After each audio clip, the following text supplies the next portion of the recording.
Good morning. Welcome back to Breakfast Television. Tracy Moore and Cheryl Hickey hanging out with you this morning. And welcome to Juice of Joy, where every week, with the help of our friends at Tropicana, we get to hang out and discuss what is filling our cups. Yes, and you know, I had a wedding anniversary. You had a wedding anniversary and I didn't even know. Congratulations, 16 years. Thank you. Yes, 16 years of marriage. That's amazing. And I spent the actual anniversary with you.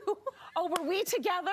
It was you and I at holding hands? Kappa's. Yeah, yeah. That was your wedding Actually, anniversary. that was the day. We celebrated the day didn't before, know. to be honest. But it's 16 years. You don't have to celebrate on the day. No, you don't. Do it whenever you want. You can do it whenever you want. But then it begs the question, what makes a successful marriage? How many years have you been married? This is 18 years this year. And you're asking me what makes it successful. I don't have the answer.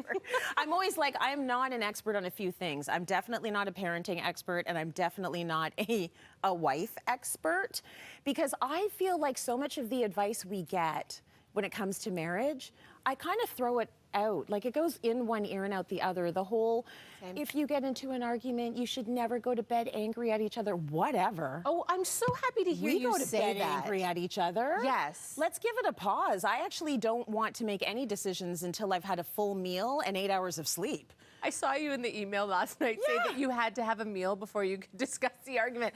And I love that. I am a strong believer of going to bed angry. Yeah. I think it's healthy. No, I do. I think it's really healthy to take a minute and calm down and just think about what you really want to say, as opposed to just letting it fly out your face hole. Like, I think that can be wrong, right? Well, there's a lot of collateral damage, and this is what I'm always trying to tell my husband and my daughter, who like to say whatever goes into their brain. Yeah. And sometimes you need to take a beat to think about it, because you never know how that other person is taking it on. And I tend to be the sensitive one in our house. Like, I feel like I'm a little bit more sensitive. Okay.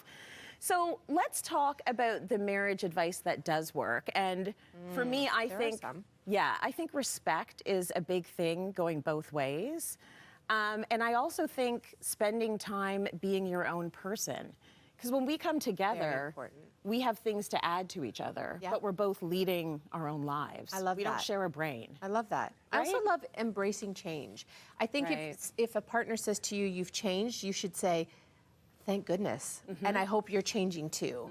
But you can find a common ground in the middle. The other thing is, I don't love the term happy marriage. No? No, I don't, because I think, like in a friendship, like in a workship, whatever it is, it goes through different iterations. There's happy marriage moments, there's sad marriage moments, there's angry marriage moments, there's all the moments in a marriage. And that's actually the beauty of it. So when we say what makes a happy marriage, well, there are portions of that, but there are also learning portions, which I think are really important, sometimes even more important.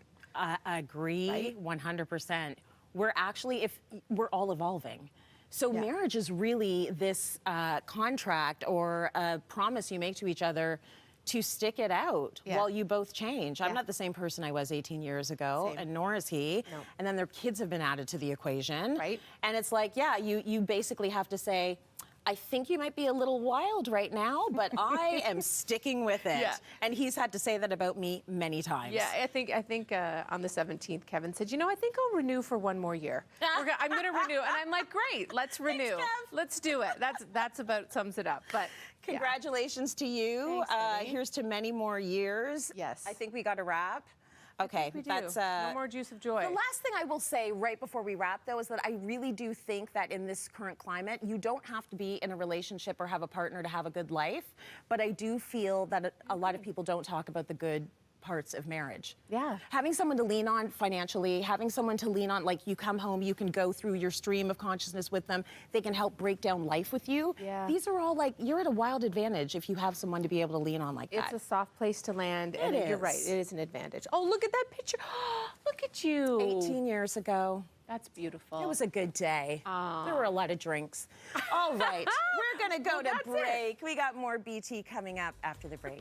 It was a party.